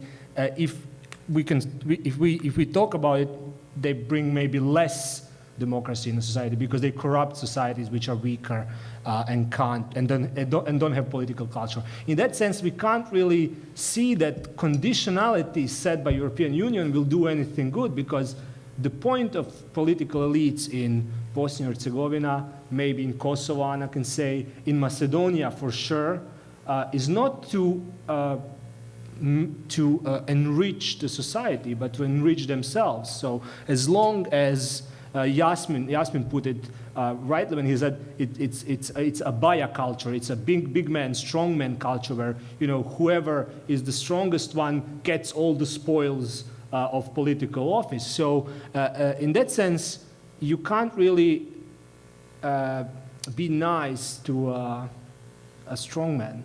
You have to be strong toward a strong man. Pessimistic all the way through. No, I think it's a terrific point. I would have a follow-up question to you, but I think I want to try to throw it up to the rest of the audience again. If people are feeling shy about walking up to the mic, you can just put your hand up and then yell at us, and we'll figure it out. Please. My name is Nick Musinski. I'm a graduate student at the CUNY Graduate Center. So my question, two of them actually. First is I'd like to hear the panelists discuss the protests in 2014 and sort of a reflection on the impact. And then second is if you can reflect on the way that the differences in the way the US and the EU approached Dayton during their time. If there are any other questions, please put your hand up and we can try to answer a couple in a jolt. If not, I will throw it open again. Tanya, please. So, Daria, are you saying that we should reinvigorate and reutilize the bond powers? I stepped out for a moment because I gave an interview with the VOA. That's exactly what I said. That's exactly what I said. to reclaim, the High Representative needs to reclaim those powers and exercise them, and notwithstanding, if there's no other change, for the international community, we're going to get the same, and then the bad conditions will worsen. That's my view, and I'd like to hear if there's any other ideas that the panel has about what could be changed in terms of leadership by the international community working with political. Terrific. So the question, just in case everyone didn't hear it, was Tanya was asking specifically Dario, but I guess the rest of the panel as well, whether the OHR's bond powers need to be reinvigorated. I've got a hand here, and I've got a hand here, so let's start over here, and we'll finish over here with this round of questions. Not just for the audience, but for the video, so really. Oh, okay. Okay. Please, if you could nevertheless go up to the microphone. I have been corrected. My name is Sandra Schulberg, and I guess I'm following up on your comment, Dario, in regard to the survey of the high school students. I think you said that 50% were responding in what we might say were very, very reactionary ways, right? But that still leaves 50%. The other 50%, that's a pretty big number. Cup is always half full, right? Yeah, exactly. And so, Yeah, you know, I would suggest that that's the opening, and that, you know, I'm the least expert here in terms of the Balkans. I'm a visitor, but I do note that, you know, I think 2 years ago, 3 years ago, we would never have expected that, for instance, and I'm not making any equivalency between American society and Balkan society, but we would never expected such a rapid conversion towards support for gay marriage, for instance. And I think that sometimes one has to figure out what are the trigger mechanisms, but sometimes things can, to use a German expression, kipp, you know, they can just switch over quite unexpectedly quickly. And that's part of what this group can discuss. I understand. So I think we had one more question, if you wanted to go up. Yeah, please go up because of the recording. And then we'll do those questions, we'll answer them, and then we'll hopefully, I think we'll have time for at least one more quick round of questions. Please. Thank you, Yasmin, very much. My name is Erol Abdovic. I'm a journalist here at the United Nations in New York for some 23 years, since actually the war began. And I'm all the time here in New York. And I like to commend, first of all, not take too much of your time, to Tanya to organizing this discussion, really, because I don't see any other university in New York is organizing these. And it's also very important to have this here at Columbia, because they will hear more in Sarajevo. At least I will try to cover it and say it has happened in Columbia. So it carries some leverage, I would say. But my question is actually, and I would like to refer to that bond power. I don't know, guys, how often you are able, or do you talk with the policymakers, really, with the High Representative Insko, for example. And he would probably tell you, it's not a monologue, it's just introduction to the question. He would tell you that it's actually impossible to use that bond power because you have PIC, which is Peace Implementation Council, and the strong voice of Russia. I don't hear that we address that, actually, that Russia is not only again there, but it's very strong interest in all the issues. So my general question would be for Mr. Chapo, for Maria, addressing that issue of good cop, bad cop, Vucic and Dodik, I would put it that way, and of course to my friend James. Actually, how do you see possibly the changing of Dayton, what that would carry, what kind of magician's stick or else would be able, who is going to use that? Either the new leader, either the new diplomat of the Band Richard Holbrooke stature, of Bill Clinton probably, as the next special envoy to finish the job in Bosnia.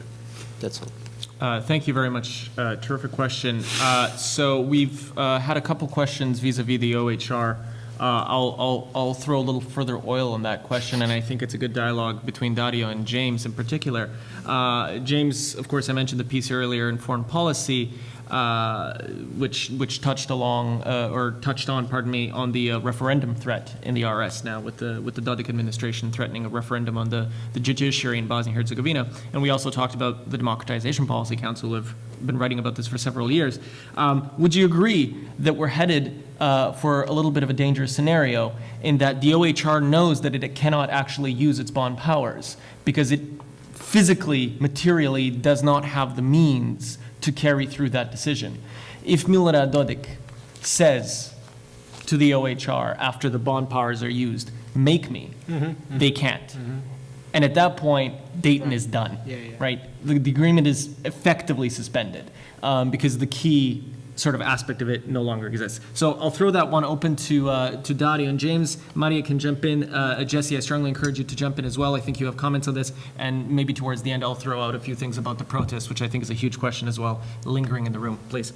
Yeah, but I mean, everything is correct that all of you said.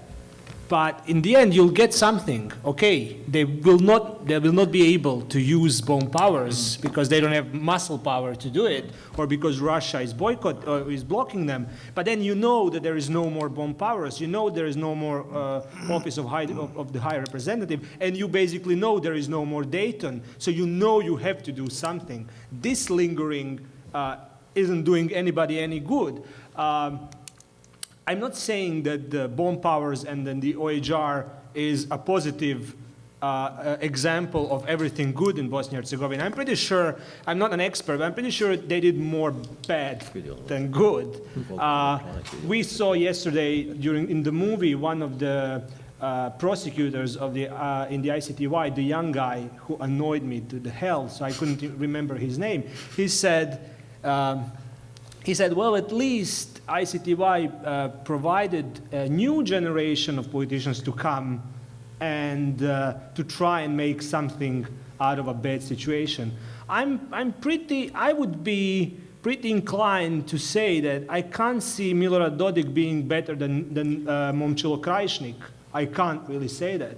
And because Momčilo Krajišnik isn't there anymore, Milorad Dodik is there. So I'm pretty sure that if somehow Office of the High Representative gets their mojo back, displaces Milorad Dodik from his place like they did with many others during the 1995 to 2000, maybe somebody worse would come. Lord of the Rings style, Sauron comes, a minion, but now a power broker. There was another thing, and then I mean the other point of that argument is conditionality from the EU standpoint of view. That doesn't work. Not in a general sense. If you say rule of law, you need to have rule of law, or you will not become a member of European Union. It doesn't work even on a technical level. Croatia became a member of the European Union, which meant Croatia became a part of common agricultural policy, which meant Bosnia and Herzegovina couldn't export their agricultural products freely to Croatia anymore on a bilateral agreement. They had to do stuff that was asked by common agricultural policy made 50 years ago in Brussels. One of the things was, okay, somebody needs to sign it. And that somebody who's signing the whatever needs to be a member of a central government, and they don't have a central agricultural ministry, and now Bosnian and Herzegovinian farmers can't export to Croatia, which was their primary biggest market. Majority of those agricultural products are coming from Republika Srpska, so the very same entity who is blocking the formation of any kind of coordinating agriculture policy or a ministry, and nobody cares. They don't protest. So I mean, if you can't have conditionality on a technical level, how can you have a conditionality work on a general level of transitional justice, rule of law, blah blah blah blah blah blah? I had a third topic, but I forget it in the heat of the moment. If I recall it. Yeah, let's switch that over, and Nick if you said. remember, we'll come back to you. Maria, please, I think you wanted to speak on the Russian question. Yeah, so how many of you are aware of Sputnik? Okay. So what we are actually experiencing in Serbia, Republic of Srpska, Montenegro, parts of Macedonia, in other words, traditional Russian allies and countries with predominantly Christian Orthodox people living in, is orchestrated Russian influence on opinions and on medias in those countries that started a year ago. And then when I say orchestrated, I really mean that, because at some point last winter we had registered in Belgrade, for instance, not only Radio Sputnik, which is, to describe it shortly, is a Russian version or Russian answer to Voice of America or Radio Free Europe, but in much more, it's like a really nice, sexy website with radio programming in various languages, but with obvious Russian propaganda. And they've started broadcasting in Serbian, and they targeted Serbian language as one of their main language. So we had that. We had, oddly enough, NGO registered in Belgrade at the same time that has a mandate of media development and that offers media training to journalists in the region. We had a couple of radio stations, smaller web entities. And now it was announced that earlier that RT will start broadcasting in Serbian, but now there are talks about regional television in Serbo-Croatian Bosnian language that will be led by Kusturica.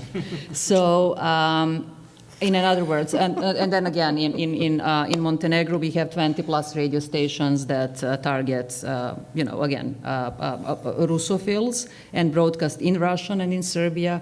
We have newspapers, we have influential intellectuals speaking in behalf of Russia.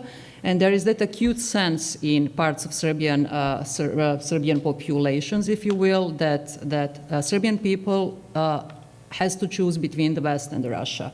And then there is that, unfortunately, that West is no longer, thinks about what is needed for Serbs, and that like titles in newspapers speak to that. That the Russian brother has to defend Serbs.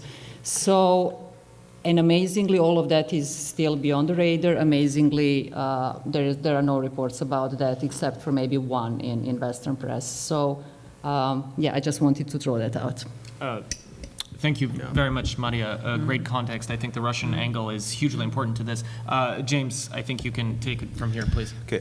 First of all, I'd like to just address the Russian angle really quickly. And Tanya, I think this is actually a topic that you should consider having an entire, not just a panel, but an entire conference about the Russian resurgence in Eastern Europe. Yes, please. Just for everybody to know, next Thursday night, that the historic project is going to talk about Russia's role in the region. Okay, because Russia began returning. Yes, we began. I began following Russia's resurgence in 2004. At that time, they began moving into the Balkans with a vengeance, particularly using their energy leverage. And there's a lot to be said. I listen to Radio Sputnik every day on Studio B in Belgrade. I know exactly what they're doing. What's indicative here is that they have taken a page from the USAID Soros NED playbook in terms of creating their own civil society NGO sector, their own media sector, and essentially attempting to do in reverse what has been done in places such as the Balkans and the Caucasus and Ukraine and other places where there were these successful civil society programs. So now, in a certain respect, we're getting a taste of our own medicine. But it's something that's very well thought through. Their use of Russia today, Russia behind the headlines, their partnership with key international media organs such as Foreign Affairs, foreign policy with what is it in the U.S.? Is it not the Guardian? They are in Times, they are in Politica, in Belgrade. And this is something that shouldn't be overlooked. But that's a side note. My apologies. I just wanted to say, I think I'm the only one up here with OHR experience. I see one other person in the room who's been in OHR. I just wanted to say the bond powers are not dead. They are like a muscle. They are severely atrophied. They haven't been used in any substantive manner since 2005. In order to rehabilitate the bond powers, to make them useful, they would need to undergo a very rigorous physical therapy program that would require substantial effort and input. They are not dead, but they are severely, severely atrophied. And we need to be aware that much of this has to do with political will. And they can be rehabilitated by rehabilitating political will of the Western alliance, and this means, pardon my saying so, this is very unpopular to say, especially in Western Europe, it will require renewed U.S. moral and political leadership for the European Union, because the European Union is demonstrating that that it's still, pardon my saying so, it is unable to coalesce around a single program, and similar to the Cold War, once again, the EU needs U.S. leadership, now, today, more than ever. And that's a very politically incorrect thing to say. It's very unpopular. A lot of people in State Department would agree with me privately, but they would never agree with me publicly. And there are a lot of people in Europe who are increasingly beginning to think this way. But we won't see any change in Bosnia, I fear, because the phrase I keep hearing from people in Washington is that it's got to get a lot worse before it gets better. And this is simply showing that there is no adult supervision at State Department on the Balkan policy. Jesse mentioned a letter that some of us have signed on to that will be appearing very shortly. The progress reports are out, so I'm hoping it'll be out today or tomorrow, where we're addressing Secretary Kerry and is it Mr. Mogherini, excuse me. Yeah. But also, just one other quick note about the changes to Dayton. When we're talking about the current situation, we need to be aware of a couple of key facts. The situation in Bosnia and Herzegovina today appears peaceful. It appears muddling along. We've just had a progress report that is what it is. We know how the EU progress reports are. Not much stock can be put in them in terms of being accurate bellwethers of much of anything. However, we have to keep in mind that in September of this year, the High Representative sent a special report, not his regular biannual report, but a special report to the UN Security Council, in which he declared that Republika Srpska is an open violation of the Dayton Peace Agreement. This is the second time in the 20 years of the Dayton Peace Agreement this has happened. The first time was in 2011, once again regarding Mr. Dodik and regarding a referendum. The difference between the 2011 special report and this report is that in this report, the High Representative states explicitly, now keep in mind what kind of an organization OHR is, which is a very conservative organization. He specifically mentions a possibility of this leading to renewed conflict. Given the nature, the very conservative nature of the way OHR operates as an international governmental organization, given the nature of the members of the Peace Implementation Council, especially the steering board minus Russia, who would have had to vet such a report in order for this language to go out, we should all be very concerned. And we can talk about constitutional reform and talk about European integration, but the fact is, the High Representative issued this statement, followed very shortly thereafter by the U.S. Embassy issuing a similar statement, also expressing concern about a return to instability and conflict. So there are some very key concerns about here. We're discussing Bosnia 20 years after, at a moment when the country is demonstrably headed backward, and we can empirically show by legislative moves, by a whole series of bellwether indexes, that the country's been moving backwards since 2006. And we're now reaching a point where things are indeed going to start to get better unless something happens in a significant fashion to make things start getting, things are going to start getting worse unless something happens significantly to start getting better, and we can no longer afford to tinker around the edges the way we've been doing up till now. Thank you. Very good point. Jesse, please. Yeah, I actually agree with everything that James said, and that was the reason why we came up with this letter initiative, just to reinvigorate a little bit the interest into the region that is often referred to, Bosnia is often referred to as either a frozen conflict or unfinished conflict, but that does not mean that that cannot happen again. And, you know, the number of incidents that we've had lately of ethnic violence is really alarming.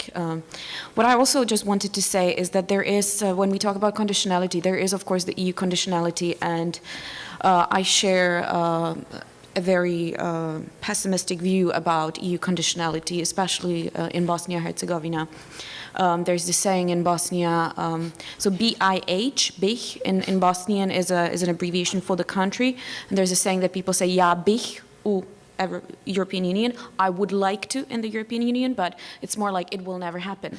And until you create a consensus of people and a credible accession period, it will be really hard to apply EU conditionality in any way effectively, and we've seen that from, you know, Central Europe, Eastern Europe, and a lot of other countries. So until there is this credibility of any potential membership, conditionality is really hard to apply. However, there is one conditionality to be applied, which is quite brutal, but can be applied and has been applied, which is the international financial institutions conditionality.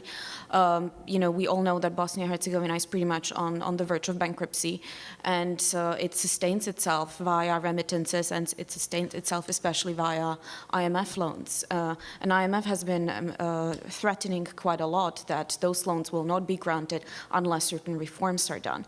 There are issues with those reforms, but this is a conditionality that can be used, and where the United States has quite a lot of power as well. So that was just a side note to what James said, but can I talk about the protests a little bit, or? I want to, it's a really, again, broad question, but I want to say that the reason why we have not seen much coming out of the protests in the end are the three fundamental things that I think are wrong with Bosnian politics. It's the patronage system, of course, that exists, that is really hard to penetrate by any new ideas and any new movements. It's the nature of the civil society in Bosnia, which is extremely fragmented. It's donor-driven. It has never really developed in the way that we understand civil society in the rest of the world, including where I'm from, the Czech Republic, Central Europe. Still, if I compare the two, civil society in the Czech Republic, although that is also a post-communist country, is really highly developed. It functions as an advocacy mechanism and as a resource of services in many respects for vulnerable parts of the society, and it functions as a watchdog. In Bosnia, it's sometimes the other way around. It depends on where the funding's coming from. That's what the organizations are doing. So to see civil society as a political opposition within this patronage network is really hard. And the third thing is that, and we could see that in the protest, was that because of the way that politics has developed, halfway between democracy, halfway between some sort of a colonial system, and the high levels of corruption, politics is pretty much a very much dirty word within Bosnia, and we could see that in the protests, that those that actually did create some sort of an opposition coalition specifically said, but we don't want to be included in politics, we don't want to create any new parties, we don't want to be part of politics. But how do you change politics if you're not willing to get involved in politics? If you don't want to get your hands dirty, it's going to be very difficult to change anything. So I think those were the three, the patronage system, civil society, and the conception, and let's say the political culture and the conception of politics in Bosnia were the three crucial aspects to me that have resulted in the fact that the protests we've not really seen anything coming out of it yet, of course. Very lucid comments by Jesse. I think Daria will close us out, or wanted to respond. Just quickly, I remembered I didn't answer you. But I'll just tag along quickly on this protesting and give answer to Nick. As Yasmin knows, I was quite critical about the protests and the optimism around the protests, saying basically that you really can't have 9-to-5 protests. So you can't be protesting in front of a ministry and then at 5 p.m. go home, sleep, and then eventually come back tomorrow, but maybe not. If you are keen that you want to change an institutional framework and deeply ingrained way of how political elite is doing or was doing their business in Bosnia and Herzegovina, you can't really be a part-time protester. And that's why, in my opinion, they failed. So I just wanted to throw that out. And then quickly, of course, I like your optimism, and it would be great to be optimistic in such a way if you only watch, if you only look at one time point and say, oh yeah, 50% are against, but 50% are for. But if you look longitudinally and see that 15 years ago, 70% was for, okay, not for LGBT, but for anti-fascist tradition of Croatia. Now that number plummeted, and it's plummeting as we go. Then that's why I'm pessimistic. And also anecdotally why I'm pessimistic, I'm teaching freshman courses in sociology and introduction to political science at the University of Zagreb's Faculty of Law, arguably the most elite institution of university education in Croatia. You can't go more elite than that, meaning that you get the best and the brightest. And the level of reactionary arguments I get on almost any topic I breach, be it feminism. I had a class of 60 with only one raised hand when I asked who among yourselves is considering themselves feminists, just one hand out of 60.